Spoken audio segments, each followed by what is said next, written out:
Hello, and welcome to this week's episode of Menu Combat, the JRPG podcast for those who like to pause and customize their party. And I'm your host, The Wolf's Den. And this podcast always has three parts. What have I been grinding on? What have I been reflecting on? And what's the bard's tale of the week? And typically I come into these podcasts with like a plethora of notes that I want to do, really script out what I want to say. The very short version is, for those who saw on Twitter, my switch is back to working, which means I'm back to Xenoblade 3, which means I got to end of chapter 5, beginning of chapter 6. And for all the lauded praise that has gotten online that I didn't know anything going into, the fact that it superseded expectations is shocking, because I don't think the beginning of chapter 5 was as revelatory as what the end of chapter 5 is. And the game knows it, because I probably sat down and played that. What is that ending sequence? So for those who don't know, at the end of chapter 5 of Xenoblade 3, you do escape from a prison to break out one of the people as key to the story, to get one of the quote-unquote MacGuffins that you need to continue. And what you do is that you end up facing two characters that you've been seeing up until this point, and you begin to start recognizing, these people look a little familiar. These people, they can't be what I think they are. They can't be. And the revelation is they are, but it's how they execute it. And so, spoiler warning, you end up fighting at the end of chapter 5 alternate versions of yourself, the main character, and alternate versions of essentially essentially the secondary protagonist in terms of Mio. So literally, you have been fighting against masks of people who are literally coincidentally been going by M and N, and I kind of been suspecting N. People have not been very nice and coy about it. And when I tell you, the ways in which that they execute this was just beyond compare. Like, there's so many ways I want to go, but I just want to highlight that there's a moment in this experience where, in the very first part, where you're understanding how Mio's counterpart's powers work, and there's a blip where she's crying, and you're like, oh, why is that happening? But you don't question it, because the revelation that she can control other people's power controls of themselves, similar to how all the Mobiuses have been able to do that. They can do it to your party, and you have this big inner tension where people's characters are rotating between, like, oh, is this person now the enemy? Is this person, like, you're switching cognition all over the place. It's nuts. And so that little detail ends up being so key to what ends up being a new twist an hour in after it's introduced. Look, if you go on my Twitter, I am very much explicitly I love JRPGs, I love JRPG cutscenes, but I also am very much of, let's not over cutscene the thing, let's not overdo these things. Xenoblade has broken my understanding of what you can do, but I really think it comes down to is that the boss fights laid in between these moments are so extremely at a high clip that it makes the story beats just feel so much stronger. And when you get the reveal of why the tear happens, it changes the context of the fight. So I just want to get to it. As I said, Mio can now, or alternate Mio can control each person's cognition, and so therefore you always end up having to fight other versions of yourself, or fight yourselves and rotate that. That's how it happens in the cutscene. They implement that into the gameplay, and it's excellent. It's easily the best boss fight in the game so far for me, where literally you are controlling your 6, maybe 7 if you have your guest character, characters, and you're rotating, and you start to realize, oh, my attacks are not hitting, things are evading, or they're near zero. And then now you have to rotate to a different character, attack them enough times to bring down the main HP of the main. So good. But it also means that you can lose control of the character you're controlling, which means that if you get too aggressive in the classes that you pick, you will be punished. And I lost this battle like 3 times because I had an incursor class. So that's the other thing that why I've loved this boss fight. So yes, the way that the mechanics work out in battle, literally you can be controller character, then she controls the cognition of your character. You lose control, they shift your control to a different character. Excellent. But it means the class system becomes more important, because you can't, if you are using, in my case, I was using the incursor class, which is a high critical hit class, super speedy. It can run through your characters pretty quickly because that's how the class is designed. And so you might have a tank that just gets knocked out, a healer that gets knocked out, and you're like, by the time you blink, because that character has the highest attack, half your party's gone. You're trying to shift and make do. It is details like that where you can't approach this from an all-out perspective. And not that even having an incursor class means you have an all-out loadout of all your classes, but it means that certain classes you will be penalized for using. And so I literally had to change some of the classes for this to work and really get used to not having my strongest attackers out. I switched over into the healers. And really that was a great moment for me to kind of get reacclimatized with just how robust the class system is. One of the things that I remember feeling for a lot of time is that, do I really feel like these classes change the way I approach the game? Do these classes do that?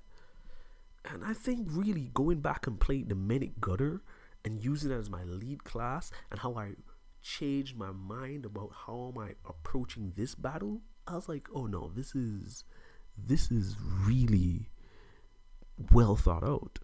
Because now, because I know that any party member can switch, I have to really be a support for everybody else throughout this process, so I don't get punished by attacking my own member. Because that's the other thing, you have to attack your own party member and they lose HP, so you have to be ready to re-heal them afterwards when they lose. But I tell you, excellent design battle. And so it really also made me start paying much more thoughtful attention to the field buffs and things of that nature. Not that I didn't pay any attention before, but I remember being more meticulous about, like, all right, how does Blaze work? How do some of these things that I don't know exactly really work, and how do I maximize that for this? And really getting more specific, like which healer allows me to have a boost attack, or which one has me boost defense, or which gets me to regenerate. How do I support my defenders to pull out, like all of the core systems that if you're not really considering consistently, and you can take for granted. And I think this boss battle really pushes you to be like, okay, how do I do this? How do I do this? How do I synchronize these things? And it's such a magical moment. And the thing is, that's the boss battle. What they do story-wise, as I said, is so works because the boss battle is excellent. You end up finding counterpart to N, but what ends up happening, I won't even do the biggest spoiler, right? Because I think I need to save one part of the spoiler. You'll get the second part of the spoiler going back to the tier soon. Your party gets captured, and you're in jail, and you're like, is there a way out? And I realized that's the first time in a video game where you're like really down and out, and you've exhausted everything, and you're like, there's no real way out of this. And you start to see your party struggle.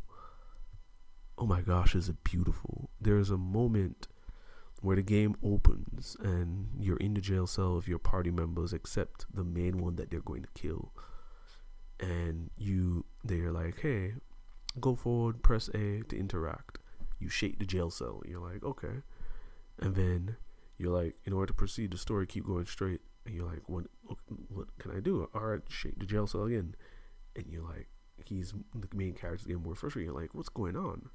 You do it the third time, and he starts banging his knuckles against the wall, and he gets bloody. And you're like, they wanted you to feel that dread. There's a whole lot of wait time in that moment.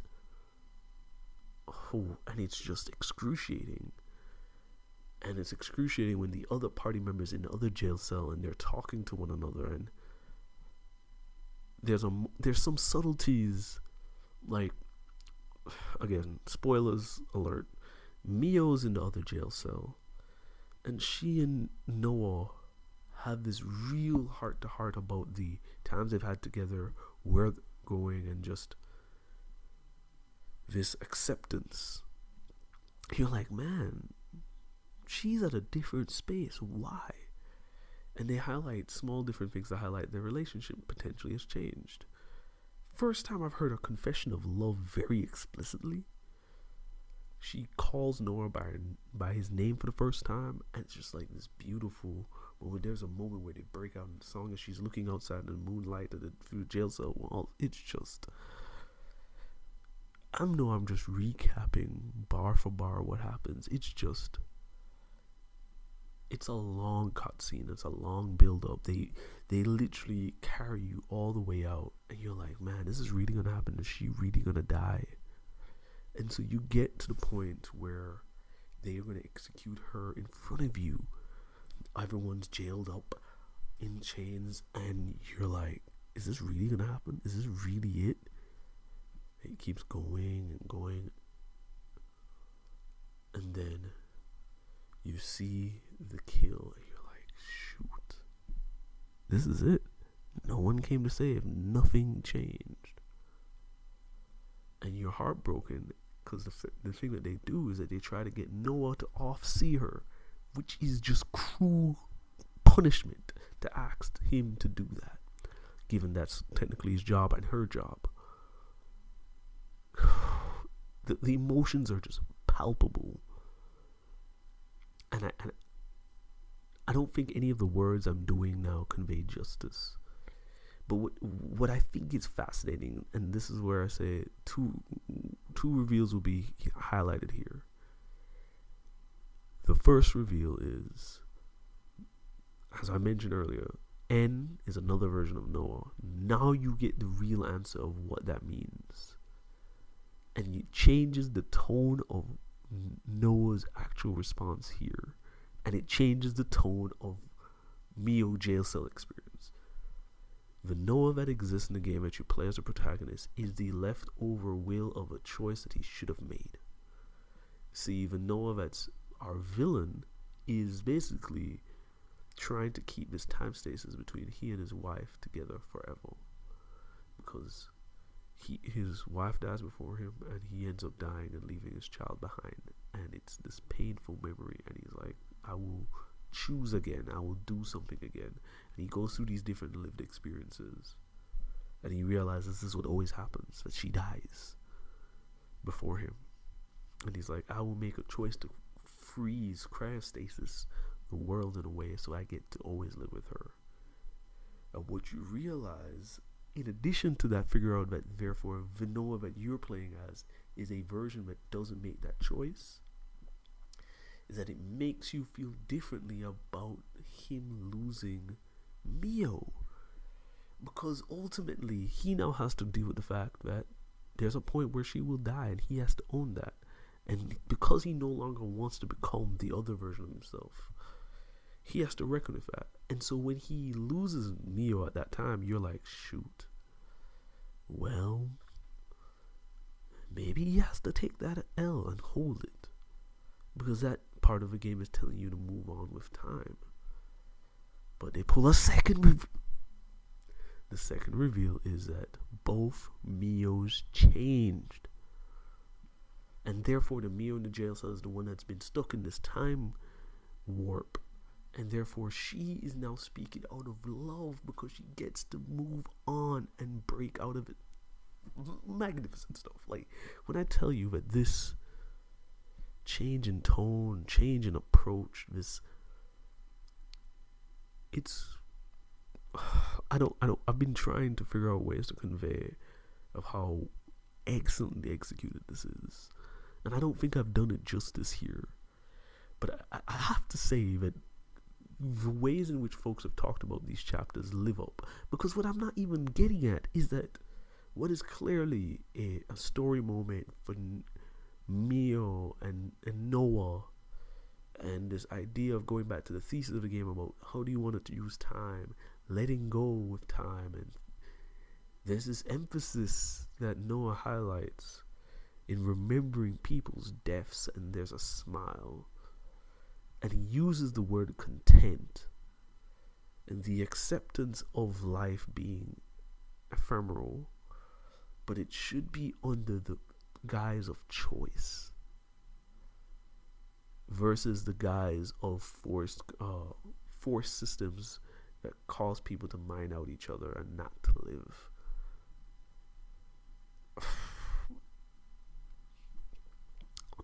Excellence. But I said all of that happens, and we don't even get to the fact that we have a wonderful sub-story for Senna. What? Like, think about everything I just laid in between for you. You would think that this is strictly a story for the main characters, but there's an undergirding conversation about Senna. And so Senna's relationship with Mio has been one of those of, she defers to Mio. She doesn't see herself as worthy enough to be on Mio's level. Mio is above her, and she doesn't really know her needs. She feels weak, and they're struggling with that. And she talks with Lance, and they have this beautiful conversation while they're both in jail about what is their purpose. If they're not these characters, what are their purpose? What can they do? What do they really serve? And it's weighing heavy on her, because all she does is for the sake of Mio. And there's a sense of like, what am I to do? Do I have value here? While that story is going on, she meets somebody else from the folks who are helping them doing Breakout, and she begins to notice that her and somebody else are having a very similar relationship, where one has felt weak under the other. And by that experience of feeling weak, what do you do with that feeling? How does that undermine the sense of purpose you have? And what we see is that you can let it to become bitter, or you can use it to still feel like you have value in supporting the people around you. And that plays out in a larger narrative. It's just beautiful, grounded moments. Because one of the things I've asked myself, I was like, do I always feel hype when I do these like more quieter moments? Because Xenoblade is full of more of these quieter interactions. And I think part of the reason why they don't always feel like they're rising at this higher clip is that I think they're too honest. They're too honest. Or at least the ways in which that they wrestle with them feel very real. And very much of like the struggle. Because I do think that's another part of the story that I think is interesting. Is that, what do you do with this sense of weakness? What does it even mean to be strong? Or what does it mean to have value when you are weak? So going into Deep Chapter 6, we have this again evoked through Yoren. And I'm not going to do the full Yoren story, but I find it so interesting that after Senna's exploration of weakness and serving to people, we see Yoren realize that that's when he was at his best. That's when he had the moment of contentment. That's when the moment of everyone realizing how strong he actually was. When I tell you, this game is truly operating at a high clip right now. And so, I just gotta say, spectacular moments. We haven't even talked about the class system and how much I feel like I understand that better. We haven't even talked about Lucky 7. Lucky 7 as a mechanic being laid on top of this is... I was explaining to someone the systems of the game, and I just kept on saying, there's this, it just becomes so many things you can line on top of one another, and you can finically play around with them. I think the only thing that I struggle with in my playthrough of Xenoblade 3 is that I get more obsessed with getting more class unlocks or levels, that when I switch around party members, I'm not always doing the deep customization or the deep analysis into accessories and gems all the time.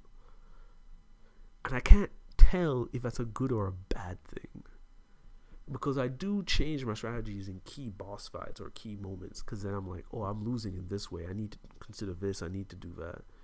But one of the things I struggle with is that because there's so many classes unlocked, because job class levels take forever to unlock, when I have a person at 10 with a strategy I like or a playstyle I like, it feels like a waste when they should be doing something else. And so I'm never playing with just the strategy I like. I don't really know what to do with that.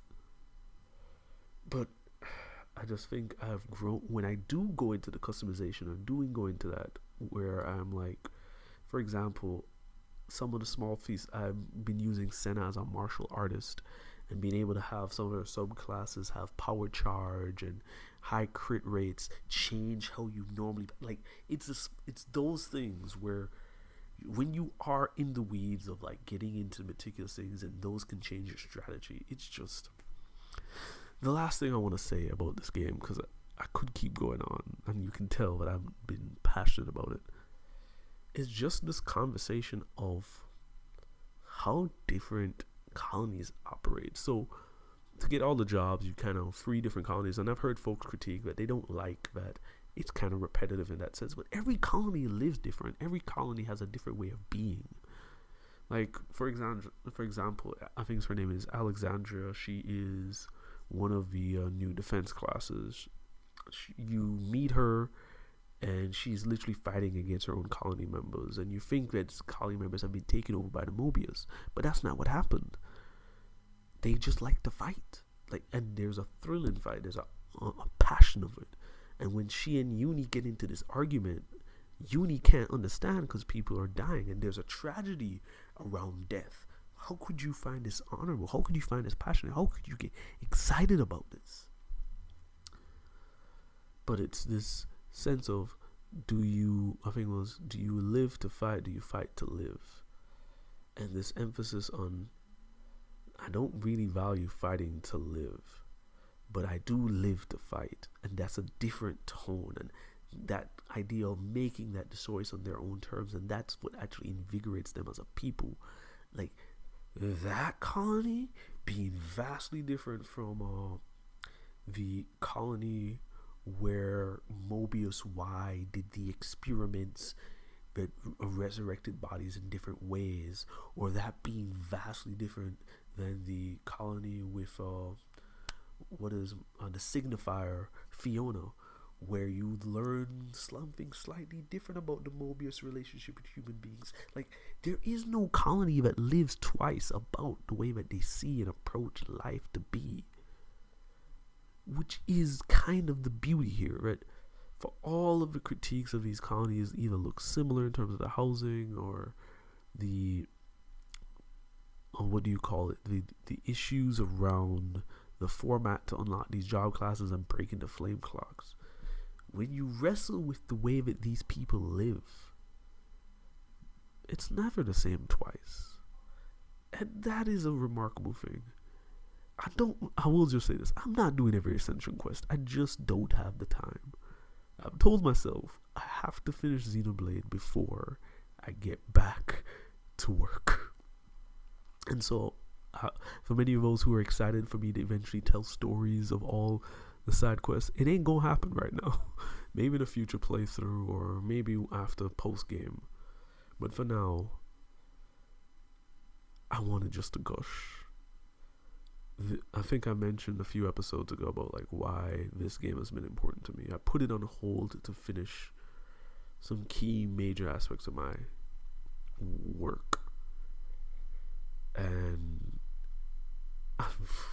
for lack of a better phrase, I've lost 2 parents. over the last 2 years. One not long after I bought the game, and I couldn't tell whether or not playing the game and wrestling with death would be something I really wanted to do, along with the major work I had to do that took about 2 years to get done. And so I had weird feelings coming back to it, because I had lost another parent just recently, and I was like, but I still want to be back to this thing I love. And there's just a spirit here that of a lack of cynicism and this conversation about choice that I think is working on me in some ways. And so when we talk about just appreciation, I think that's it. I don't know if I would say this has lived up to the full expectations of Xenoblade for me. Xenoblade 1 is my second favorite game of all time. I haven't played Xenoblade 2. I love Xenoblade X, but couldn't finish it because of my master's work. But now I'm in a place now where I'm like sitting with this and like trying to like absorb what it's conveying. Has been a fruitful experience, and I wanted to convey the passion of these chapters with you. And so that's what I've been grinding on. So what have I been reflecting on? This will be a shorter thing, but I feel like I need to say it. Nintendo rescued the AA RPG. And you might be like, what are you talking about? I've been thinking about this a lot. Outside of Trails, because Trails is truly the only other real big AA RPG that's like really making waves. I think there's something about the HD-2D that has showed up on the Nintendo system when it did, that kind of restored or preserved a lane of RPGs that I just don't think that any of the other two brands could do. When Octopath was basically treated as a Nintendo exclusive, we treated it as important. But it's not just that it's treated as important because it's Team Asano, right? Like, I'm a Bravely Default guy, so the following from Team Asano, because of Bravely Default and Bravely Second is high. But what I'm getting at is, when it got the idea of being Nintendo exclusive, it falls into a particular class of like, this has value, this has importance, in a way that I just don't think other fans of other console manufacturers would have been able to really sell to people. But when you're this idea of harkening back to the classics through a Nintendo audience that has been primed to buy AA RPGs because of the 3DS market and its impact of the Bravely Defaults of the world, of the Fantasy Lives of the world, going back to nostalgia, going back to The World Ends With You, like that vein of RPG, of being important, being valuable. Like, Nintendo fans from the handheld space have been trained to see value in that way, in a way that I feel like if you're just a console JRPG person, you bet you aren't always. Again, this is not to be fully dismissive, because many Octopath fans are on PS5 and PS4 and will tell you the Vita stories of what they've bought, so I don't want to dismiss that. But there is a prestige that I think HD-2D got by being placed in that realm that I think, I don't think it would have gotten any other way. And I think I'm more so bringing this up to say is like, HD-2D pretty much ended any conversation about this idea of turn-based not being relevant. I think the presence of Octopath and Triangle Strategy and games of that nature have at least altered the value and perceived reputation of that. And obviously they're not alone. You can obviously do the Persona B bigger things, but I'm just talking about, like, there's a time where you wondered where this was going, and there's multiple answers for that. There will be a full turn-based discussion at one point. But I do think the role that Octopath plays, you don't really get the Live Alive return like that. You're about to get the whole Dragon Quest return. Like, you're going to get a lot of things that I think, for all the critiques that game will get, and I haven't. Funny enough, I've never played Octopath, but I'm talking about. I hear so many critiques about the bloom lighting and things. I'm not gonna say yes or no. I like it, but and maybe the better answer to this segment is not just that Nintendo and HD2 basically create this space for HD-2D, but like I think it's very clear to me the significance that Octopath has is beyond it as a game. Because I've heard so many things about the game, and I've heard Octopath 2 fixes so much. I can't wait to try that. But I think about the lifeblood, about how excited we are for these strand of games, right? Like Dragon Quest HD 2D, even going stuff to like Sea of Stars, even going to stuff like Chained Echoes. Like there's a hype and excitement for a quote unquote lower tier JRPG, but I do think it's so connected to the HD-2D legacy, and I think that a lot of the HD-2D legacy has a lot to do with what Nintendo as a brand has kind of gave it a little bit of a prop up, built by a lot of those handheld fans were easily brought into that. But they're not the only people. But am I tripping? Like, am I mistaken the role that HD-2D has in this era? And am I mistaken that you think that if Octopath debuted on the PlayStation, would it have done the impact in the audience the same way?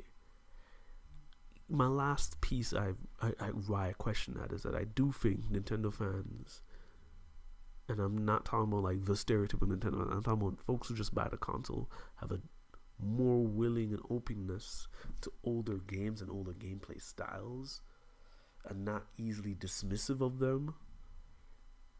That I think that plays a role here, where I wonder, like, can Octopath have debuted on a PlayStation console and made the ripple effect that it has?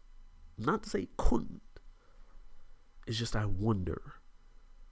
As I said, and maybe Trails is really the proof that it could have still done it. Because as I said, I think Trails' impact is big as a lower budget RPG. But sometimes I think going back to my tier ranking, it's like I can't, for all the impact that Trails has made, it still feels like an in-house impact where I think I may be blinded by the conversations I have with people. Like, I know folks who be like, oh, I'm going to play Dragon Quest HD 2D. Folks who have no vested interest. And not no vested interest in RPGs, but like, this is not their bread and butter, to put it in that way. They're kind of like, oh, I might pop up for that one. Which I just don't think there are many neutral Trails fans where they're like, oh, I play a lot of games, I'm going to try this Trails thing. Not to say it's not on the table. Again, maybe I'll feel differently when I finally give a first chapter a shot. And so, again, maybe the better way to phrase it is, how fortunate are we to have HD-2D? Like, I think it did a lot. Because the last piece I'll say, I think a lot about the Final Fantasy conversation we had. I think it was, when did 16 drop? Last year?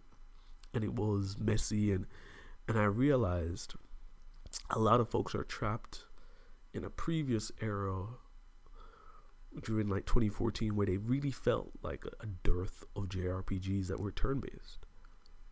It's part of the reason why Bravely Default was kind of lifted up. But by 2017, 2018, we don't live in that era. And I caught myself using language and narrative that wasn't reflective of what reality was. And I think part of what the realization I had to do is like, I'm in a post-Octopath world. There are going to be $60 turn-based RPGs that look like that. And there are a bunch of other games that are gaining validity in our community and even a little bit outside of our community. Particularly because I think the floats have, the general boats have been floated up from this game. And again, open to being wrong, open to being told differently, but it's been on my mind, the significance of that, and I'm wanting to really be explicit about the value of that, because I do think if you don't say that, you get caught in narratives that I was caught in until I really reflected. Shout out to GK. GK is the one who when a lot of that Final Fantasy thing got me to reflect on, like, where are we? Like, how crazy are we? I mean, that's when I was like, oh, we're post HD-2D. How could I be saying anything ridiculous anymore? For the Bard's Tale this week, it is from Xenoblade Chronicles 3, because it's been on the brain. And I've been thinking a lot about it. Xenoblade Chronicles 3 soundtrack has not blown me away like one has, and it feels more atmospheric than melodic. But the one thing that a good Xenoblade soundtrack or song will always have is some great, great voice. It's just ethereal. It is this thing that takes you to a different place. When I think about that, I'm thinking Xenoblade Chronicles 1 Sartorial Marsh at night. They do it again here for Xenoblade Chronicles 3 Cloud Keep. What is special about the Cloud Keep is it feels reverent with these voices. And in general, that's usually one of the things that's always why I like more vocal, ethereal tracks. It takes you to a particular place, but it stands out because Cloud Keep is where you meet the queen. And so you feel this desire of something important's about to happen, and I want to be kind of connected to something deeper. And this is done by Tamori Kudo and Hiroyo Yamanaka, together known as Ace. They've done many tracks together, also in the Xenoblade franchise. And it's not surprising to me that they did it, because they did Agnes Castle. So Agnes Castle has these very spiritual voices, and this is where the great demise kind of happens, that whole thing in the jail cell. And so it's interesting to hear those voices, or at least very similar voices, used so when you finally meet the queen and not the robotic queen, so to speak. It's just takes me away. And there are moments where the voices drop and it's just the strings, it's just the peaceful quiet, and then it comes right back up with the piano twinkles, and I could just sit down there and listen to that for a while. It's so pretty. I love that part of the game. I love that soundtrack. And so while I don't think it's as good as Xenoblade 1, this is no Sartorial Marsh. It still has an effect on me. And shout out to Ace. Y'all be doing these great stuff over and over again. And so that was the Bard's Tale this week. And we'll conclude it for this week's episode of Menu Combat. We appreciate you taking your time. If you want to find out more about me, your host, The Wolf's Den, you can find me at The Wolf's Den 25 on Twitter and Instagram and TikTok. If you want to just follow the podcast itself, you can go to Menu Combat on Twitter and Instagram. We would love for you to leave a review. Leave a review on Apple Podcasts, leave a review on Spotify. The reviews help us go a long way. And honestly, we'd love to leave you to leave a comment on the episode post. Any comments about Xenoblade 3 around HD-2D, they'd be welcome. And I really hope you enjoyed listening to today's episode. It was a pleasure to talk to you all. I think I mentioned a while ago I'd be a little bit more intimate about how I've been feeling. I guess now you've learned a lot more about me, about I guess why the season has kind of played out the way it has, and why it's taken a little bit more time. But all that to say, we appreciate you here over Menu Combat. Again, thank you for listening. This is the podcast for those who like to pause and customize their parties. Also, last thing, let me know what your favorite class in Xenoblade Chronicles 3 has been. I started Chapter 7. You may or may not get an episode about Chapter 7.